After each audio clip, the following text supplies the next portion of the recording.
Bueno,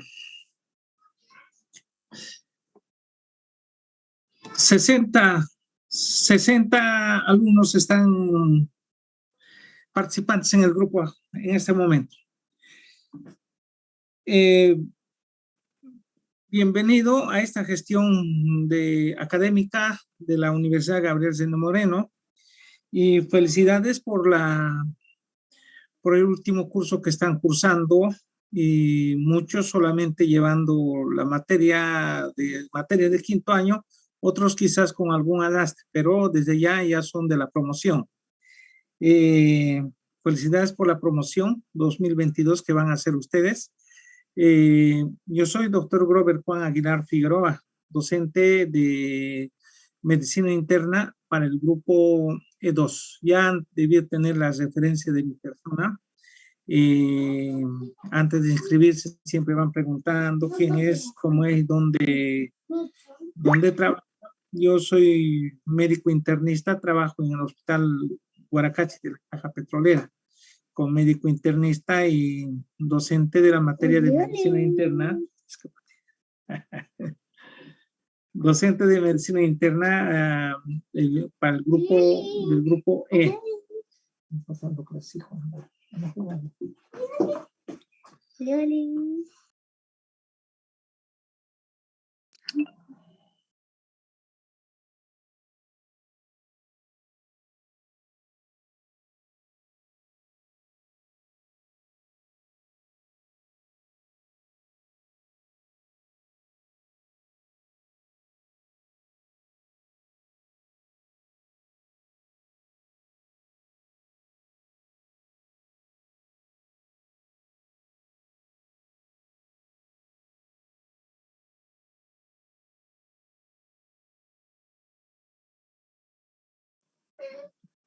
Continuamos.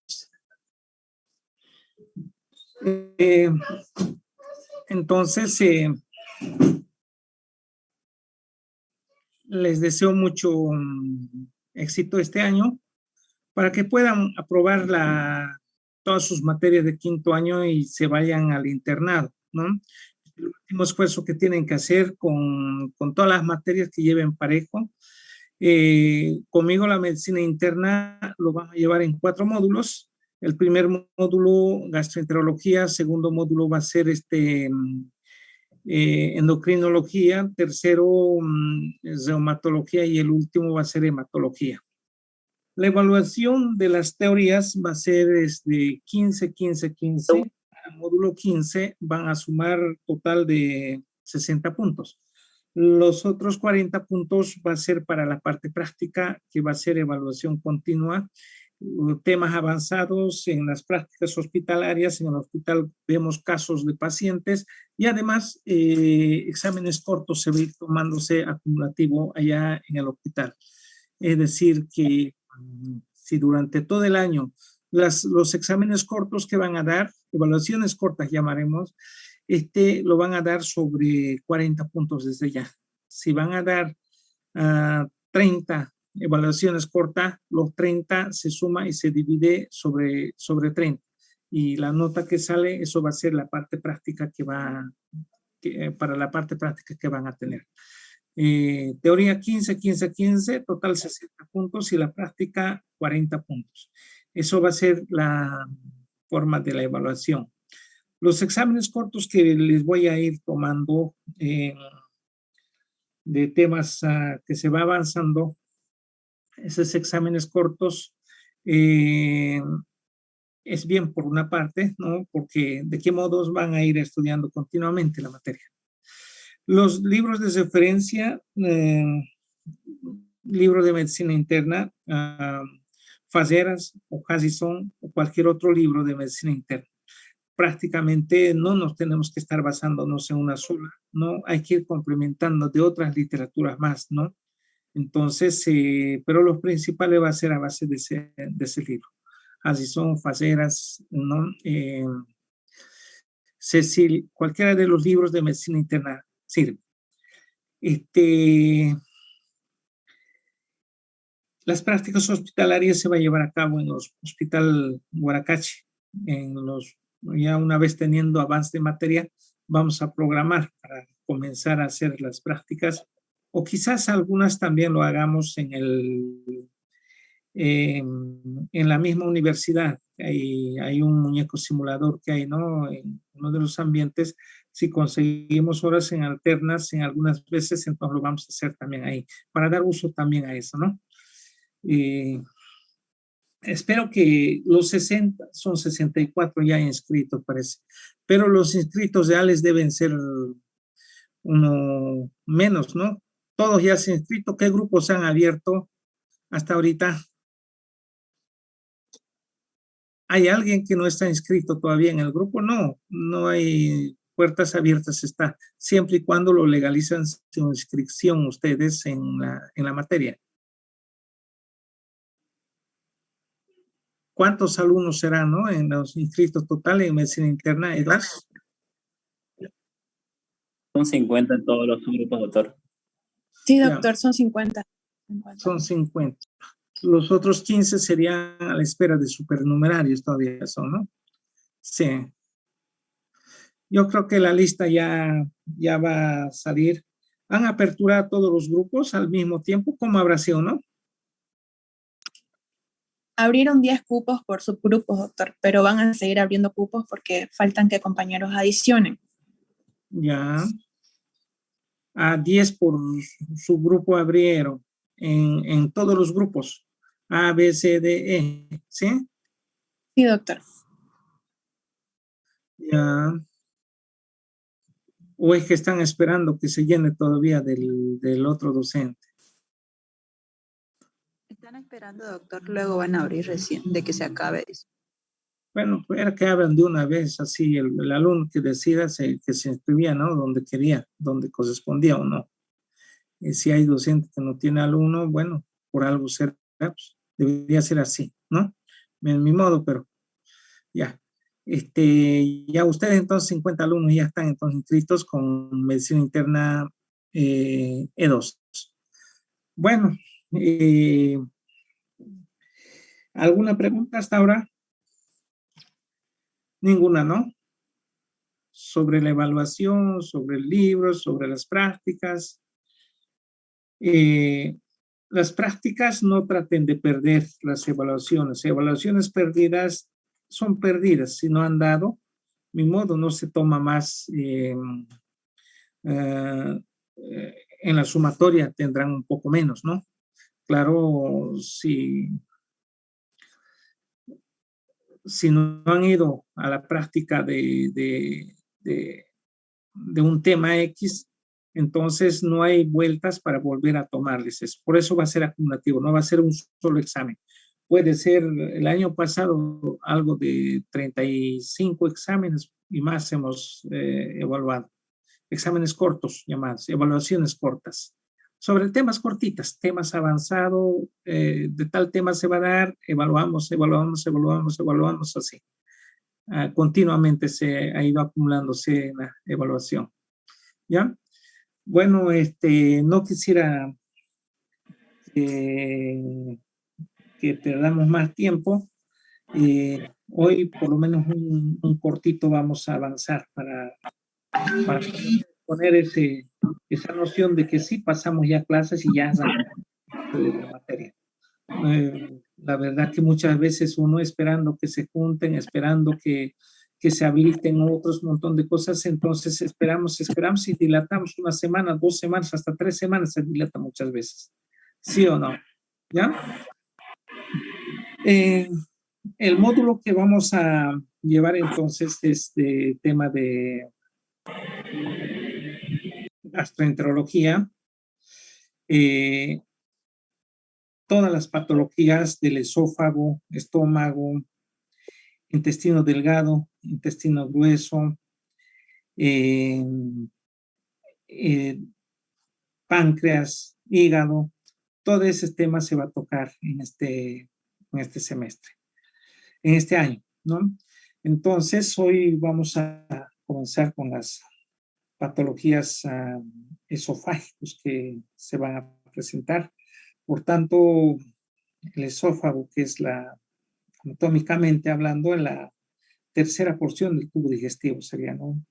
boca, faringe, esófago como tercera porción del tubo digestivo, lo cual se encuentra ocupando la parte de la porción del cuello cervical, una porción torácica, una diafragmática y una abdominal. Una longitud de 25 centímetros aproximadamente tiene el esófago, con 4 porciones: cervical, torácica, diafragmática y abdominal. Claro, su porción torácica a su vez se subdivide en una parte suprabronquial y infrabronquial, ¿no? Pero las porciones serían las 4 porciones. En la porción cervical, como continuación de la faringe, desde el esfínter esofágico superior hasta el orificio superior de la caja torácica que se va a extender.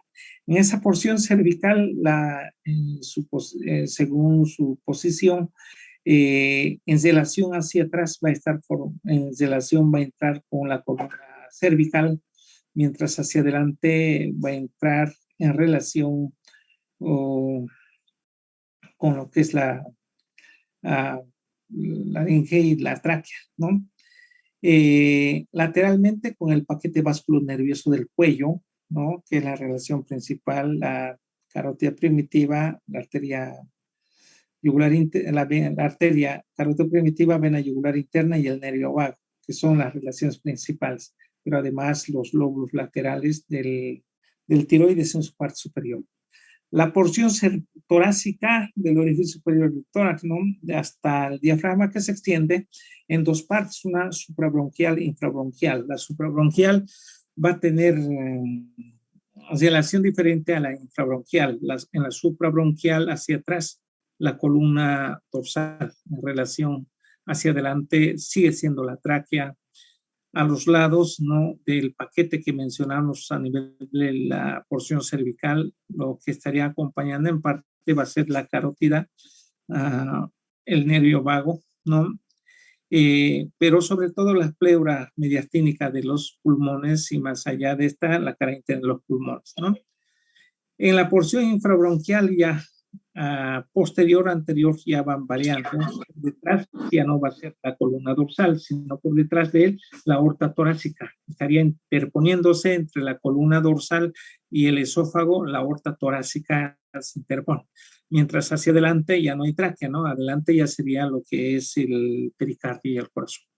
Lateralmente, solamente el nervio vago va acompañando, y además el vago, al acercarse al diafragma, va cambiando de posición. El derecho se vuelve posterior, el izquierdo anterior, y en esa posición para poder llevar al orificio esofágico del diafragma.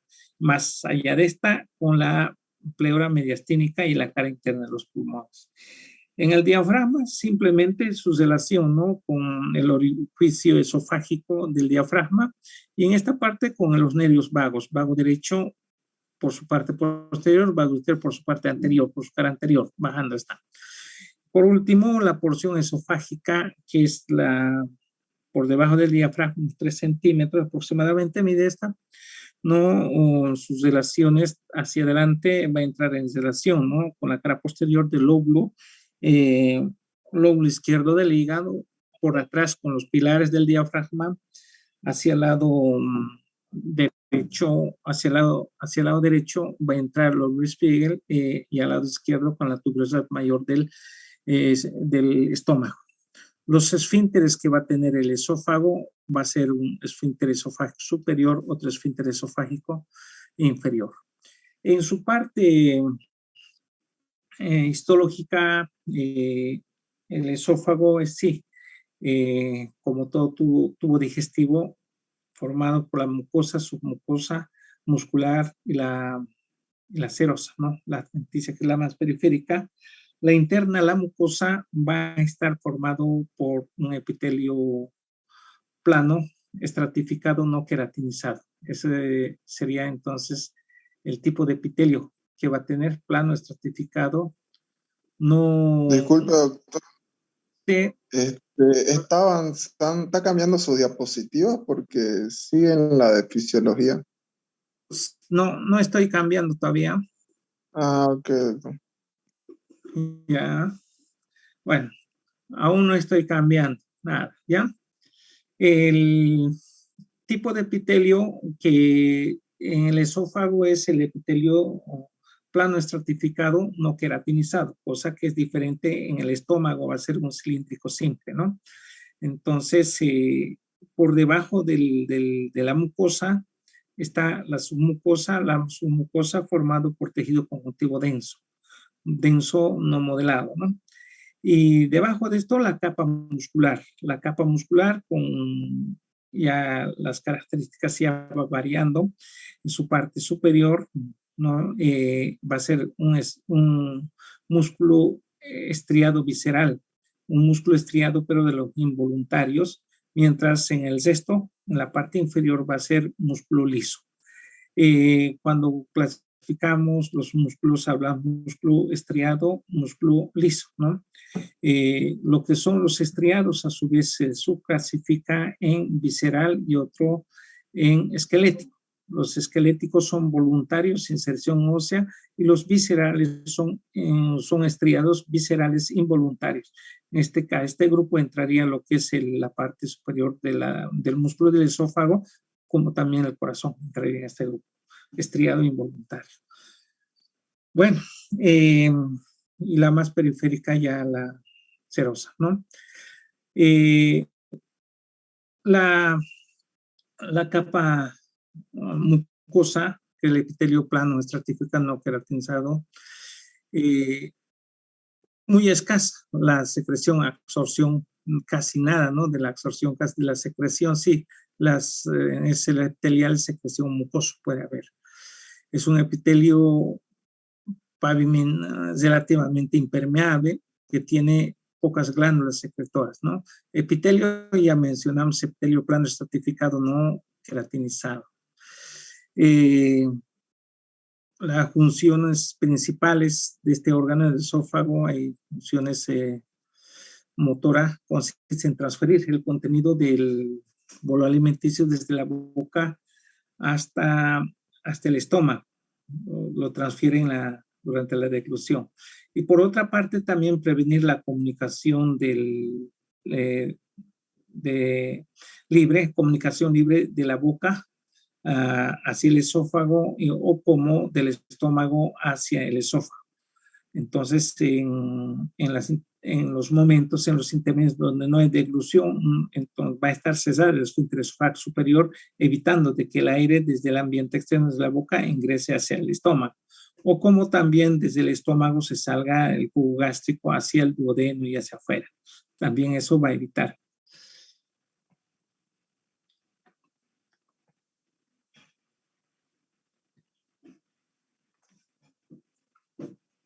Dos esfínteres, una superior, otra inferior, esfínter esofágico superior, que va a estar a unos 20 centímetros desde la arcada dentaria, ¿no? Con lo de distancia. Todos los órganos del tórax, el esófago, entre ellos el esófago, se encuentra con presión negativa en relación a la atmósfera circundante. Los esfínteres esofágicos, sin los esfínteres esofágicos se aspirarían aire desde la cavidad bucal hacia el estómago, o viceversa, ¿no? Jugo gástrico desde el estómago hacia el esófago. Estos esfínteres se distinguen solamente por su función, puesto que desde el punto de vista anatómico van a estar formados por músculos lisos circulares, pero sobre esto van a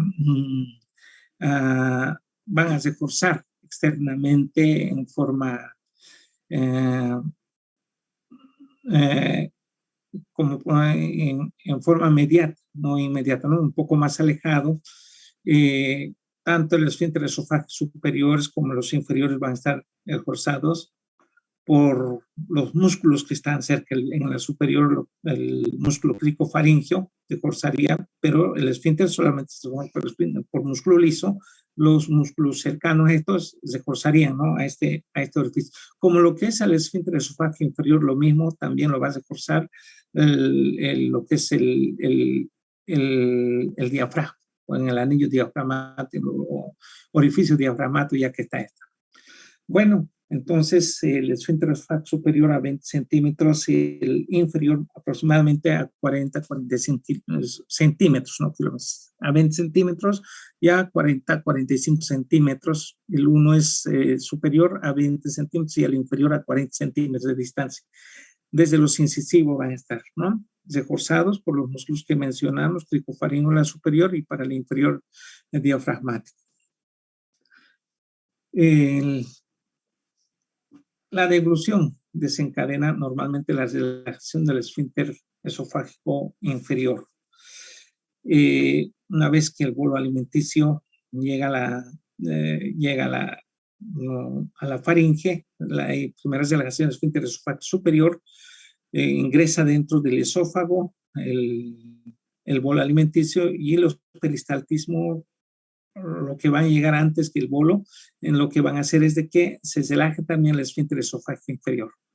O como también, no solamente en ese momento de la deglución va a relajarse el esfínter esofágico inferior, también en momentos al menos cuando hay alimentos o uno cuando exagera de cantidad de alimentos o líquidos, puede haber relajaciones esporádicas del esfínter esofágico inferior, lo cual haría que los pacientes se eliminen gases desde el estómago hacia el exterior, exterioricen los eructos. El músculo estriado del esfínter esofágico superior se encuentra normalmente en estado de relajación a menos que reciba estímulos nerviosos. En este estriado visceral. Ese músculo del esfínter, el tono del esfínter esofágico superior en reposo se conserva por acción continua del nervio vago. En contraste de los esfínteres musculares lisos como del esfínter esofágico inferior, manifiesta contracción tónica intrínseca que no requiere estimulación externa. Sin embargo, el tono puede aumentar o disminuir de acuerdo a la reacción señales nerviosas o hormonales. En los señales nerviosos del plexo mientérico, aquí hablamos del polipéptido intestinal vasoactivo oxidonítrico. Hormonales podemos mencionar a lo que es la colicistocinina. Es por eso muchas veces en los pacientes que tienen reflujos gastroesofágicos, una de las conductas e indicaciones dietéticas es de que eviten de consumir los alimentos colicistoquinéticos, alimentos que tienen grasa. ¿Del porqué de esto? Porque cuando consumen alimentos colicistoquinéticos va a aumentar los reflujos gastroesofágicos debido a la acción hormonal de la colicistocinina. Esto es de que alimentos copiosos en grasa, cuando llega al estómago y como quimo luego pasa hacia el duodeno, en el duodeno, en las células enteroendocrinas del duodeno se van a liberarse estas hormonas, ¿no? Dentro de estas la motilina, la histamina, ahí también está la colicistocinina, etcétera. Entonces esa colicistocinina frente a los alimentos con grasa lo que hace es que se contraiga la vesícula y se relaja el esfínter de Oddi. Pero por una parte contrae la vesícula, relaja el esfínter de Oddi para que salga la bilis. Como es relajante del esfínter de Oddi, de paso también lo va a relajar el esfínter esofágico inferior. Y en ese momento es donde va a haber entonces reflujo del contenido gástrico hacia el esófago, ¿no? La acidez del estómago hacia el esófago, ¿no? Entonces ahí se está cumpliéndose la acción hormonal, ¿no? La deglución es sucesión estereotipada de acontecimientos orquestados por señales nerviosos que se descargan de diversos núcleos del tallo cerebral a través del nervio glosofaringeo y el nervio vago. Cuando llega a la parte alta del esófago, el bolo alimenticio líquido, esta acción lo que provoca es la relajación transitoria del esfínter esofágico superior, el cierre de la glotis, pasa el contenido al esófago, después de pasar esa fase faríngea. La fase faríngea sería entonces esos procesos donde cierre de glotis, abre el esfínter esofágico superior, dura menos de un segundo. Una vez que se transfiere el bolo hacia el esófago, el esfínter esofágico superior se cierra Y las ondas peristálticas de contracción muscular exprimen el contenido alimenticio en dirección distal, ¿no? Hacia abajo, de 3 a 5 centímetros por segundo, de modo llega hacia el esfínter esofágico inferior en unos 6 segundos.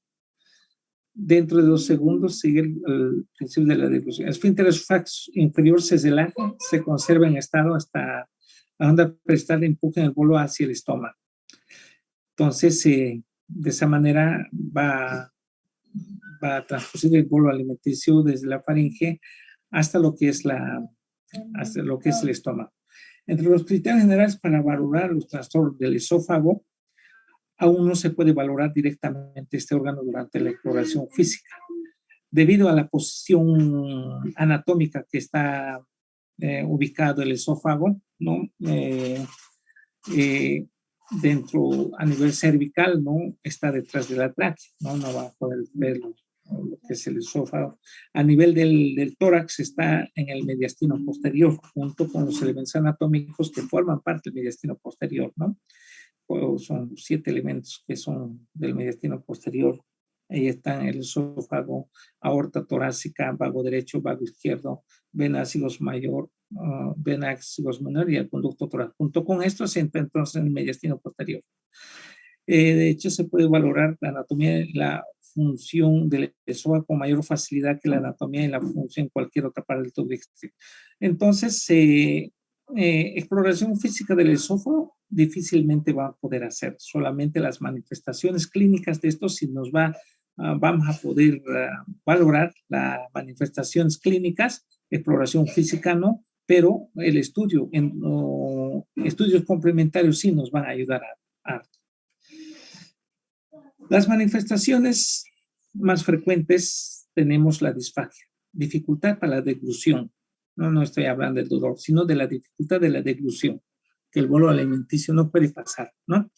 Esta disfagia vamos a encontrar, hay disfagias obstructivas y otras disfagias motoras.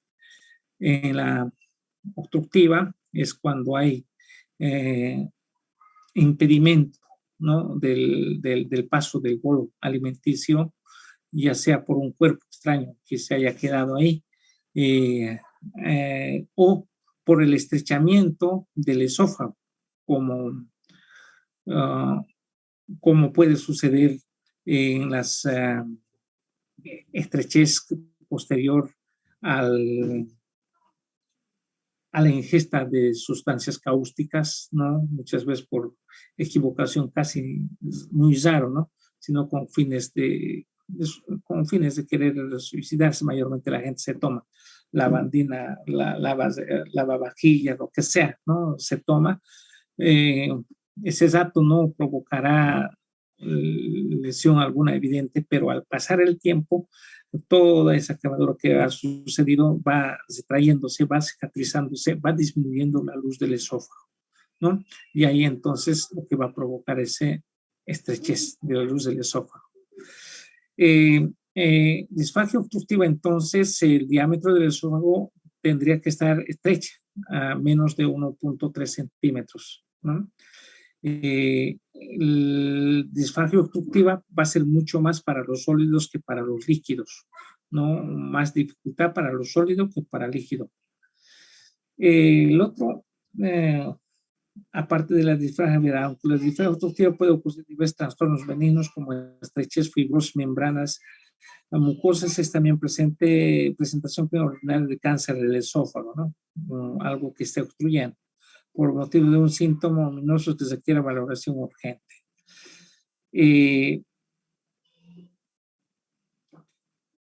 La estrechez fibrosas es lo que sustancias cáusticas que hayan ingerido los pacientes.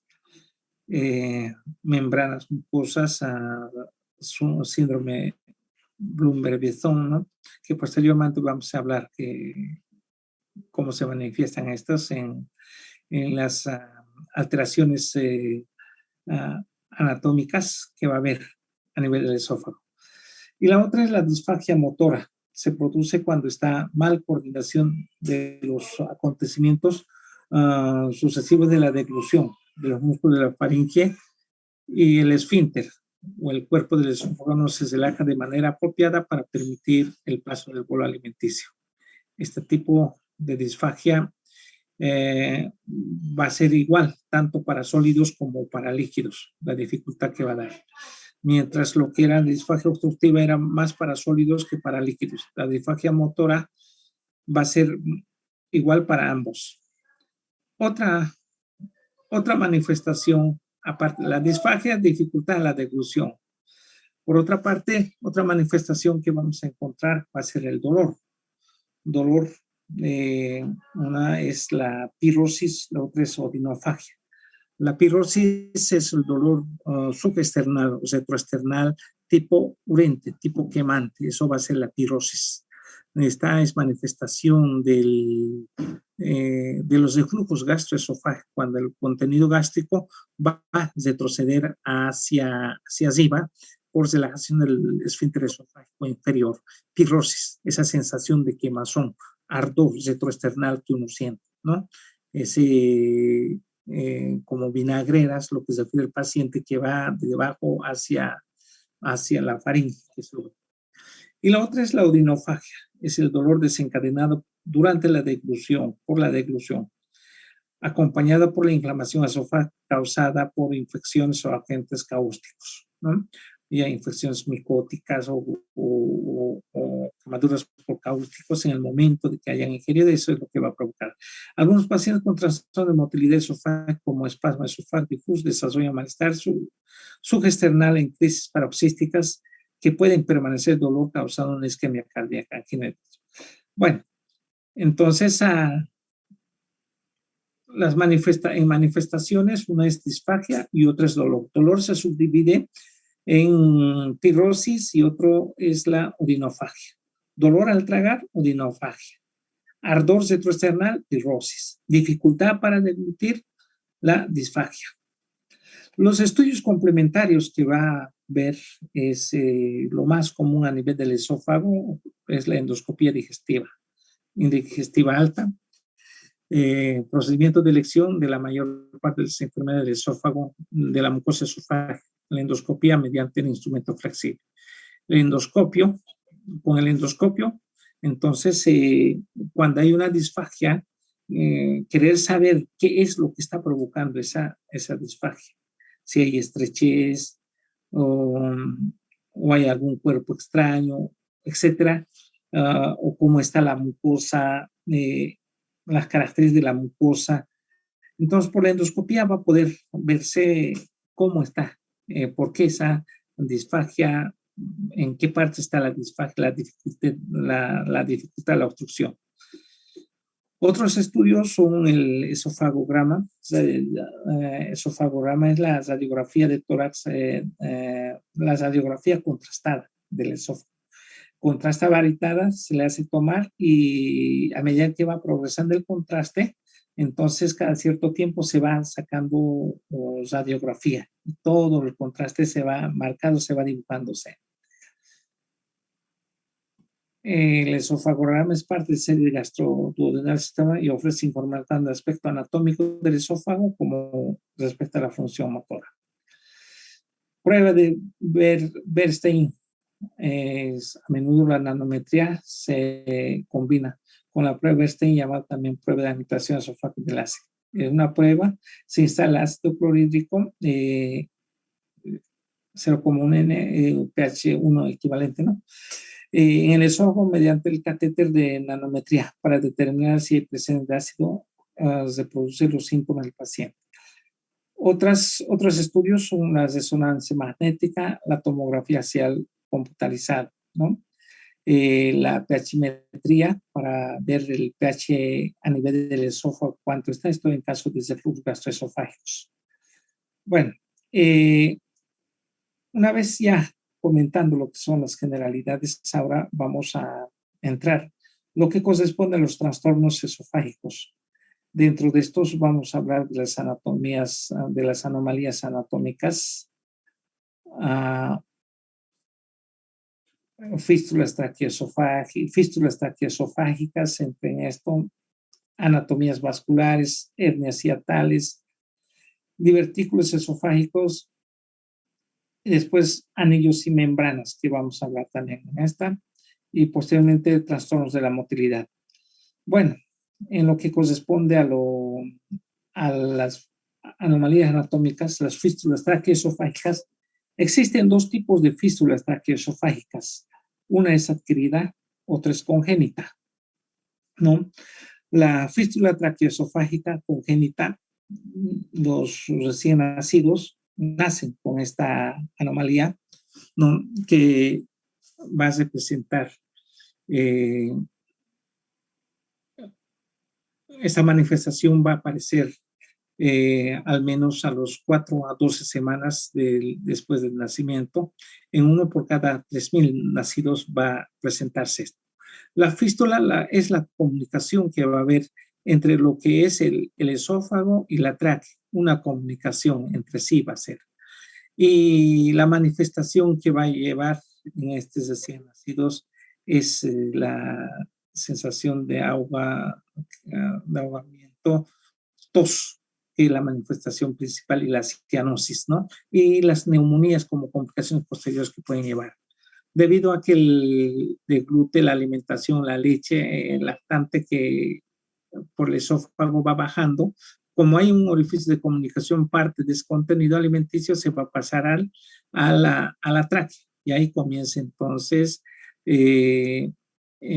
tos, cianosis y las complicaciones posteriores, las neumonías que pueden darse. El tratamiento de eso, el diagnóstico va a ser por un esofagograma, ¿no? Esofagograma es radiografía contrastada, lo va dibujando, y también el contraste, si se pasa hacia la tráquea, hay una fístula entonces que está vigente, presente. El tratamiento va a ser reconstrucción quirúrgica, es por cirugía. Y la otra es la fístula traqueoesofágicas adquiridas, ¿no? De la misma manera vas a ver comunicación entre esófago y la tráquea, pero estos nacieron normal, ¿no? Durante la edad adulta, ya cual edad que sea, por complicaciones como lo que son las neoplasias, ya sea cáncer de esófago o cáncer de la tráquea mismo, a nivel peritraqueal o peribronquial, periesofágicas, las cadenas ganglionares, si hay cánceres, no se van infartándose, hipertrofiándose de mayor tamaño, y estos pueden ir comprimiendo uno hacia el otro, y hacia el esófago, hacia la tráquea, o viceversa. Y al comprimir va provocando isquemia, posteriormente las perforaciones correspondientes y la comunicación. En cáncer de esófago o cáncer broncógeno se van a darse todos. Mucho más raro en los trastornos venenos como en tuberculosis o enfermedad Crohn, que también pueden darse fuera del cáncer. Bueno, de la misma manera, ¿no? El contenido esofágico se va a pasarse hacia la tráquea, lo va a provocar la cianosis, tos y las complicaciones posteriores de las infecciones pulmonares. Diagnóstico, lo mismo va a ser por el esofagograma, ¿no?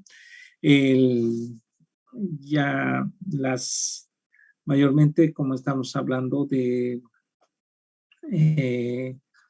SEAS a nivel del esófago, ya mucho ya no se puede hacer frente a esos tumores en forma paliativa, ¿no? Hacia las conductas que van a realizar. Lo que utilizan son por endoscopia, van colocando férulas en este lugar como si fuera un pequeño tubito, o desde cierta parte con la finalidad de sellar ese orificio y el contenido que pase por ese conducto de largo que se pase, ya no entre comunicación con la tráquea. Esos procedimientos entonces se van a realizar cuando hay fístulas traqueoesofágicas adquiridas. Otras anomalías hay también aparte. Entonces ahí tenemos las anomalías anatómicas, fístulas traqueoesofágicas. Una es adquirida y otra es congénita y adquirida, en dos subdivididos. Anatómicas también tenemos las anomalías vasculares. Las anomalías vasculares, esto también es congénito, nace con esa característica. Aquí tenemos la disfagia delusoria. Disfagia delusoria hablamos cuando la la arteria subclavia del lado derecho, que normalmente nace de aquí del tronco arterial brachiocefálico, como llamas, tiene que dar su clavia derecha y va a dar la carótida primitiva del lado derecho. Pero en esta anomalía vascular, en disfagia delusoria, esta subclavia derecha que tenía que nacer del tronco arterial brachiocefálico está naciendo de la aorta descendente, de la aorta torácica. No está naciendo aquí del callado, no está naciendo del tronco arterial brachiocefálico, lo que es normal, sino de la aorta descendente nace. Y desde aquí, para llegar a tomar su posición normal, lo cual tiene que llegar a la cara inferior de la clavícula, ¿no? De la clavícula del lado derecho, que es la posición anatómica normal. Entonces va a tomar un trayecto desde la aorta torácica, pasando por detrás del esófago hasta alcanzar por debajo de la clavícula. En este pequeño trayecto, lo que está pasando por debajo del esófago, ¿no? Como con sus pulsaciones, los latidos que está pasando esta arteria. Entonces, con la presión que lleva, entonces tiene tendencia a comprimir lo que es el esófago. Entonces, a estamos hablando del disfagia delusoria, ¿no? Disfagia delusoria. Otras anomalías anatómicas que vamos a tener son las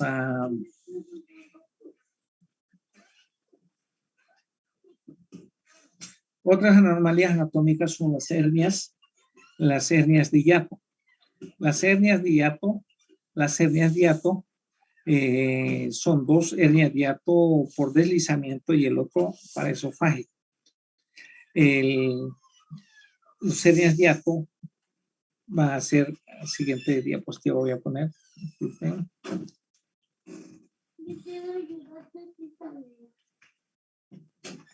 Aquí tenemos la posición anatómica normal de lo que es el estómago, el esófago, es decir, la porción torácica, porción diafragmática, porción abdominal del esófago, y luego está el estómago, ¿no? Por debajo del diafragma. Hernias de hiato va a suceder cuando hay debilitamiento del esfínter diafragmático, del esfínter esofágico del diafragma. Ese orificio diafragmático se va a ensanchar por donde pasa el esófago, el orificio esofágico del diafragma se debilita por aumento de presión intraabdominal, que posteriormente vamos a ir mencionando, ¿no?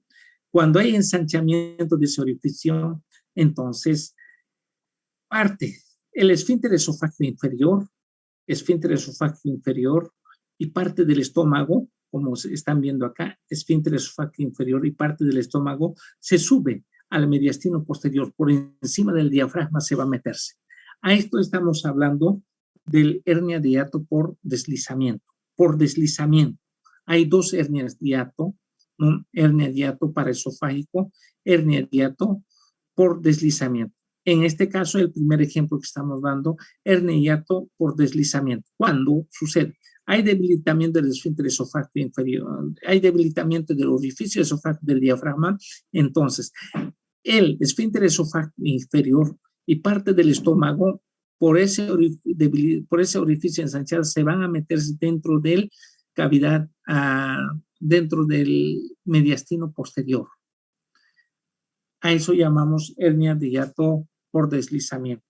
Mayormente esta hernia de hiato por deslizamiento mayormente no da molestias, ¿no?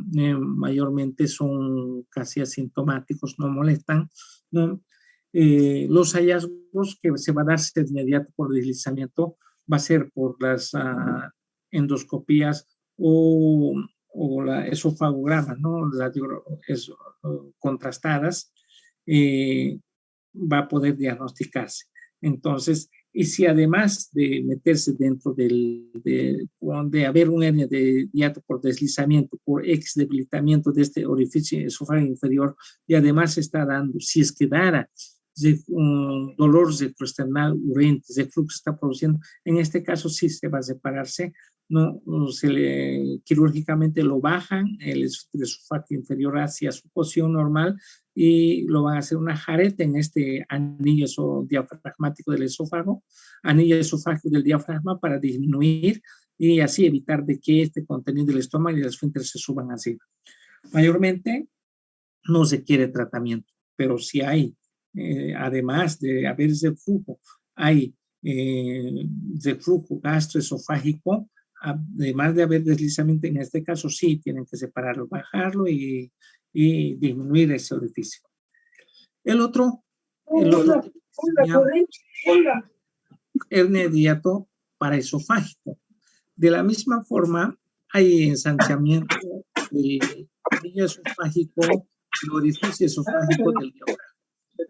Por dilatación del orificio esofágico del diafragma, lo mismo en lo que es en el paraesofágico, el esfínter esofágico inferior no se sube, sino solamente una parte del estómago paralelo al esófago se va a subir hacia arriba. En este caso estamos hablando de hernia hiatal paraesofágico. Entre lo que es hernia hiatal por deslizamiento y el paraesofágico, necesita la intervención quirúrgica. Antes que se complique, va a ser lo que es el hernia hiatal paraesofágico. Por el mismo hecho, en esta misma imagen, fíjense, esta porción del estómago que se ha metido paralelo al esófago puede torcerse sobre su propio eje y provocar volvulación, estrangulación, infarto y perforación, mediastinitis puede llevar a provocar esto. Entonces, ahí tenemos los hernias hiatales por deslizamiento paraesofágico. ¿Cuál de los dos es el que necesita la reparación?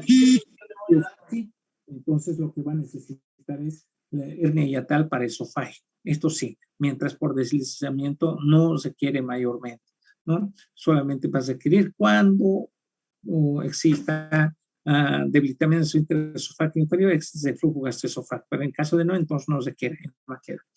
Pero esta, para hernia hiatal paraesofágico, por esas complicaciones, vuelvo a estrangular, infarto, que puede dar valvular, torcer sobre su propio eje, entrar esta parte que se va a torcer en isquemia, necrosis, etc. Entonces, esto sí va a requerir tratamiento quirúrgico. Otras anomalías anatómicas, las primeras, las fístulas traqueoesofágicas, congénitas adquiridas, ¿no? Anomalías vasculares, disfagia del usorio que acabamos. Luego tenemos el tercero, los hernias hiatales, que hablamos por deslizamiento y paraesofágico. Y ahora los divertículos esofágicos. Divertículos esofágicos. La mayor parte de los divertículos esofágicos son divertículos de pulsión adquirido, ¿no? Puede ocurrir en cualquier tipo de esófago, pero son frecuentes en especial en 3 localizaciones. Uno que es por encima del esfínter esofágico superior, el de Zenker. El otro es divertículo medioesofágico a la altura del callado aórtico.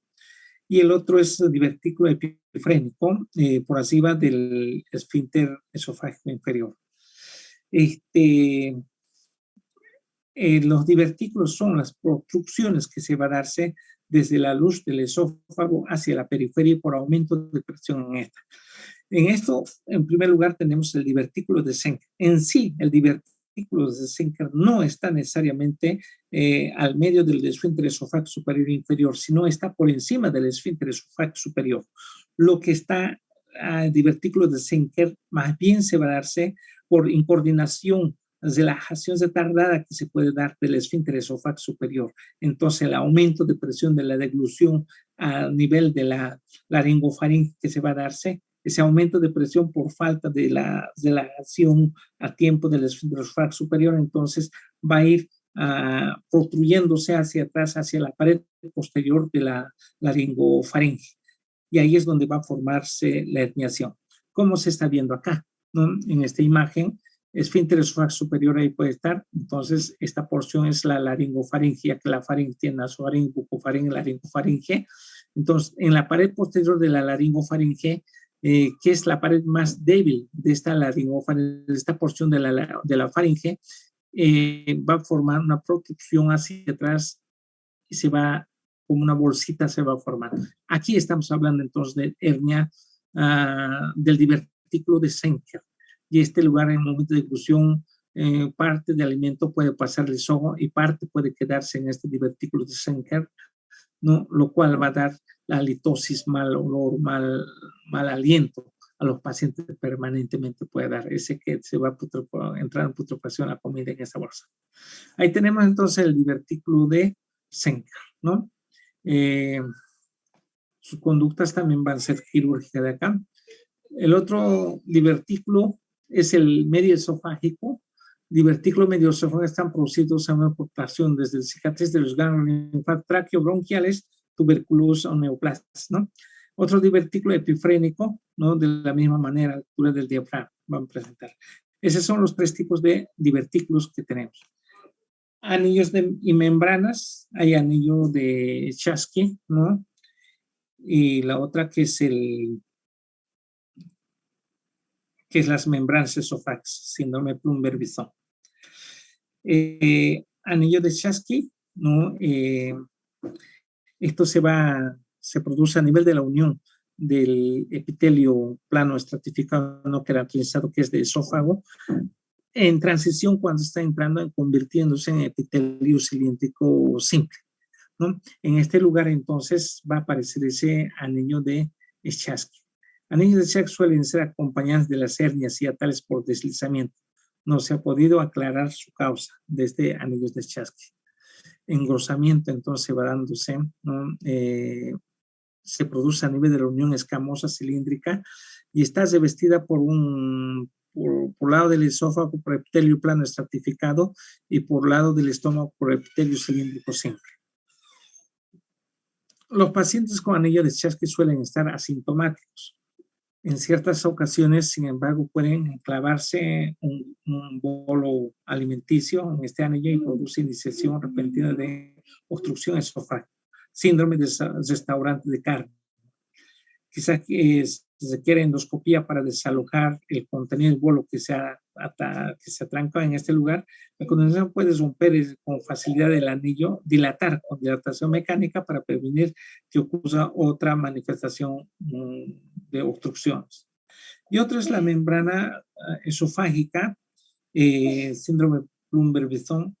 En cierta época se veía a menudo esta membrana en mujeres por deficiencia crónica de yeso, glositis atrófica, y esta combinación se denomina síndrome Plummer-Bison. Sigue siendo sin aclararse su etiología y su patogenia, pero hay cierta relación la deficiencia de yeso cuando se daba en las mujeres. La localización más frecuente es en la parte alta del esófago, ¿no? Por arriba del callao aórtico, sitio en el que la membrana adopta la forma de un reborde de mucosa que está compuesto desde el punto de vista histológico, un repliegue, y está con filtros inflamatorios crónicos.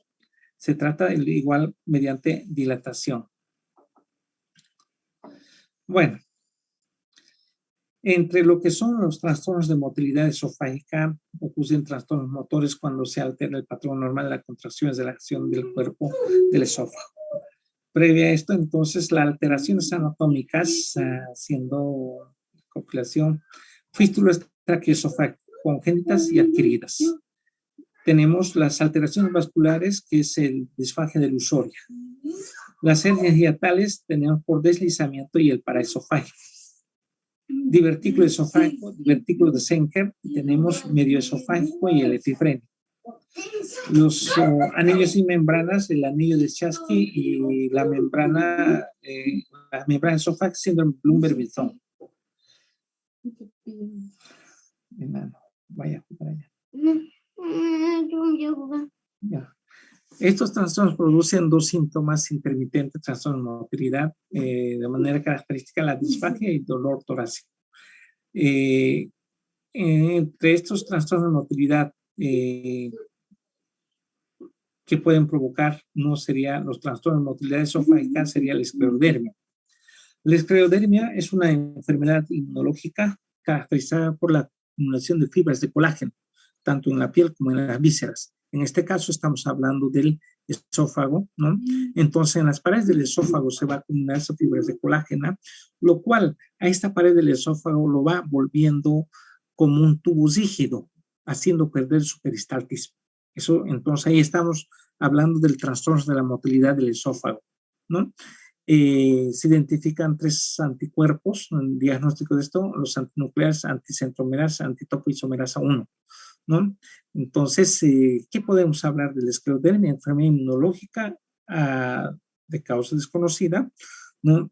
Diagnosticado, no por la clínica, a nivel de la piel, perdón, evidentemente vamos a ver enduramiento de la piel acartonado, facies con cara de pajarito,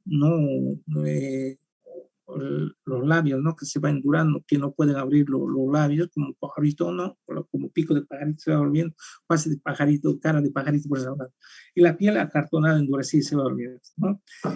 Aparte de esa clínica, los anticuerpos antinucleares, anticentromerasa, antitopoisomerasa. A nivel del esófago, lo que provoca entonces va haciendo perder su peristaltismo, la pared del esófago se va endurando como un tubo rígido, se va volviéndose. Eso sería entonces el trastorno de motilidad por parte de lo que es la esclerodermia. Otro tenemos la acalasia, trastorno adquirido en el cual la degeneración de las neuronas anteriores del esófago da por resultado falla del esfínter esofágico inferior para relajarse, pérdida de peristaltismo del cuerpo del esófago, y como el esfínter esofágico inferior no puede relajarse y el peristaltismo por encima de eso va perdiendo, entonces va dilatándose. Esta es manifestación en Sudamérica, ¿no? La enfermedad de Chagas, ¿no? Complicación del Chagas. Cardiomegalia, ¿no? Acalasia, y otro que va a afectar también al colon, ¿no? Al megacolon. Bueno, entonces ya son las 10 de la noche, vamos a quedar acá. Jóvenes, hola. Está bien, doctor. Está bien, doctor. Está bien, doctor. Para primera clase ya tenemos entonces algo de avance, ¿ya? Nos vemos el día viernes. ¿La primera clase pasaron hoy día conmigo o es que pasaron ya alguna materia hoy? Ya pasó. Ya pasamos psiquiatría y medicina legal, doctor. ¿También han inaugurado ya? Pensé que era yo el primero. Ni modo. No, pero está bien. Estamos con ganas ahora y ojalá que se haga ya presenciales, ¿no? O ya de verdad la medicina tenemos que tomar. Son 2 años de verdad que han perdido mediante Zoom y sin prácticas. Hay que ser realistas. Mañana pasado ya van a llevar al internado y sin prácticas hospitalarias, ¿cómo van a llegar? Entonces, este año las prácticas lo vamos a hacer como corresponde. Ya, jóvenes, meta, un gusto haberles compartido la clase y los que no me conocen soy yo, que estoy en la foto. Robert Aguilar Figueroa, médico internista de Hospital Guaracachi, su docente de Medicina Interna 2. Buenas noches y hasta mañana. Hasta la clase próxima. Muchas gracias, doctor. Hasta luego. Hasta luego, doctor. Hasta luego, doctor.